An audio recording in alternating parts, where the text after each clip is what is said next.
Welcome back to the library. This is week 7 of Summer Reading 2020. Imagine your virtual story. Today, we're going to get Little Red Riding Hood to Grandma's house. Are you ready? Little Red Riding Hood by Paul Galdone. This book is adapted from the retelling by the Brothers Grimm and published by McGraw-Hill Book Company. Once upon a time, there was a sweet little maiden who was loved by all who knew her. She was especially dear to her grandmother, who did not know how to make enough of the child. Once she gave her a little red velvet cloak. It was so becoming, and she liked it so much that she would never wear anything else. So she got the name of Little Red Riding Hood.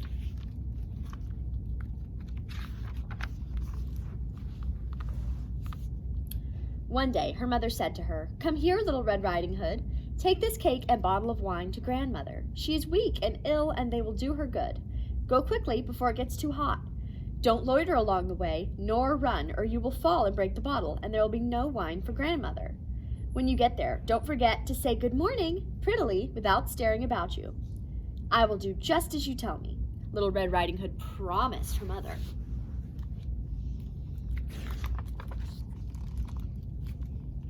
Her grandmother lived away in the wood, a good half-hour from the village. When she got to the wood, she met a wolf. But Little Red Riding Hood did not know what a wicked animal he was, so she was not a bit afraid of him. "Good morning, Little Red Riding Hood," he said. "Good morning, wolf," she answered. "Whither away so early, Little Red Riding Hood?" "To grandmother's." "What have you got in your basket?" "Cake and wine. We baked yesterday, so I'm taking a cake to her. She wants something to make her well." "Where does your grandmother live, Little Red Riding Hood?" "A good quarter of an hour farther into the wood.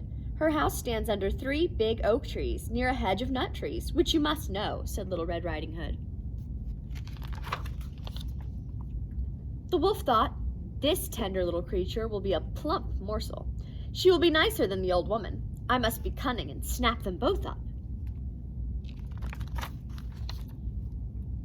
He walked along with Little Red Riding Hood for a while, then said, "Look at the pretty flowers, Little Red Riding Hood. Why don't you look about you? I don't believe you even hear the birds sing. You are as solemn as if you were going to school. All else is so gay out here in the woods."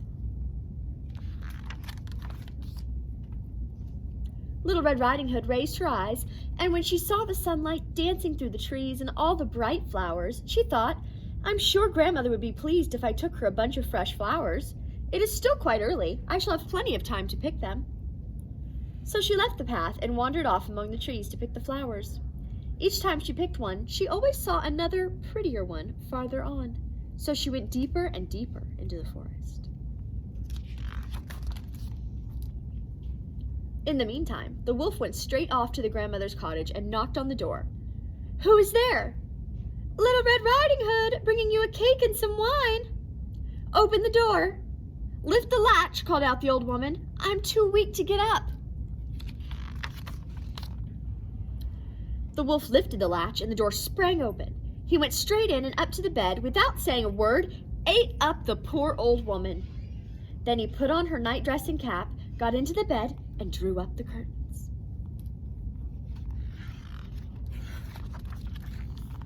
Little Red Riding Hood picked flowers till she could carry no more, and then she remembered her grandmother again. She was astonished when she got to the house to find the door open, and when she entered the room, everything seemed strange. She felt quite frightened, but she did not know why. "Generally, I like coming to see grandmother so much," she thought. Good morning, grandmother," she cried. But she received no answer. Then she went up to the bed and drew the curtains back. There lay her grandmother, but she had drawn her cap down over her face and looked very odd. "Oh, grandmother, what big ears you have," she said. "The better to hear you with, my dear." "Grandmother, what big eyes you have."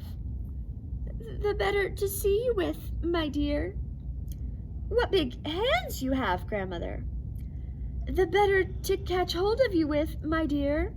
But grandmother, what big teeth you have." "The better to eat you with, my dear." Hardly had the wolf said this when he made a spring out of bed and swallowed up poor little Red Riding Hood.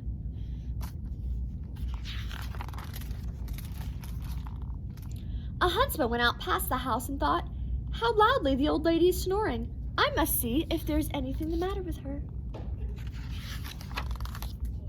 So he went into the house and up to the bed, where he found the wolf fast asleep. "Do I find you here, you old sinner?" he said. "Long enough have I sought you." He raised his gun to shoot when it just occurred to him that perhaps the wolf had eaten up the old lady and that she might still be saved. So he took a knife and began to cut open the sleeping wolf.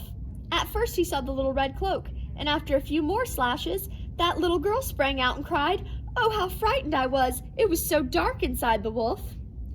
Next the old grandmother came, alive but hardly able to breathe. Little Red Riding Hood brought some big stones with which they filled the wolf. He awoke and tried to spring up, but the stones dragged him back and he fell down dead. They were all quite happy now. The huntsman skinned the wolf and took the skin home. The grandmother ate the cake and drank the wine which Little Red Riding Hood had brought, and she soon felt quite strong. Little Red Riding Hood thought to herself, "I will never again wander off into the forest as long as I live, when my mother forbids it."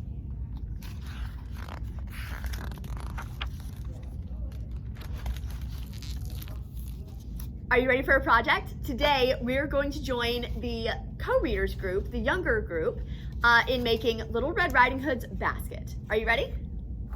All you need for this project is a regular size sheet of paper. I have construction paper here, but you can also use printer paper. You need something to cut with, and then you need some tape or scissors, some tape or a stapler or glue. First, I need to cut a perfect square out of this paper. So what I'm gonna do is take one corner and fold it all the way down to meet the edge here and crease that. And when I cut this extra piece off, I'll have a perfect square. Ta-da! Now I'm going to make a cut in each corner of the paper. Just start in the very corner and make a cut towards the middle, but don't cut all the way, cut about halfway through, like that. And do it to all four corners.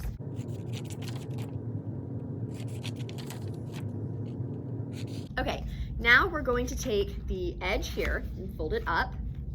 We're going to take the corner next to it and fold it towards the middle.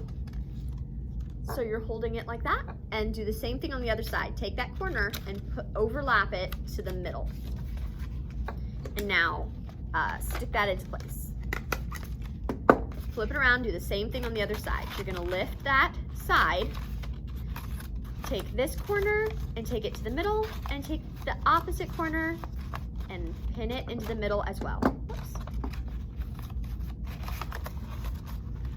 You gotta hold it tight. Now I'm gonna add some extra staples to the sides, and what we have is a little basket. Perfect for going to Grandma's house. Now you can take the extra paper and make a little handle for your basket if you like. Oh, that's too wide.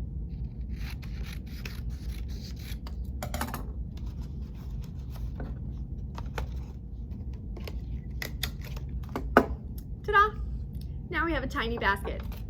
So if you go to our website, you'll find lots of activities separated by age group for you to do with your basket today.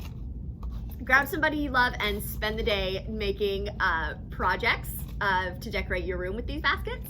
You can go on a nature walk like Red Riding Hood and gather materials for nature crafts with your baskets, or try out the Zipline STEM Challenge. If you do any of these great activities, take a picture, post it on Instagram or Facebook, and tag us at Giddings Public Library. Thank you for being a part of our unique virtual summer reading program here at the Giddings Public Library. This is our last summer reading program, but you have until Friday to turn in all of your reading hours. So if you're registered in the program and you've been logging reading time, make sure that you fill out those forms and send me the last of your reading hours before close on Friday. That way you get all the prizes for the hard work you've put in this summer. Thank you so much, and don't forget to come see us here at the Giddings Public Library. Happy summer!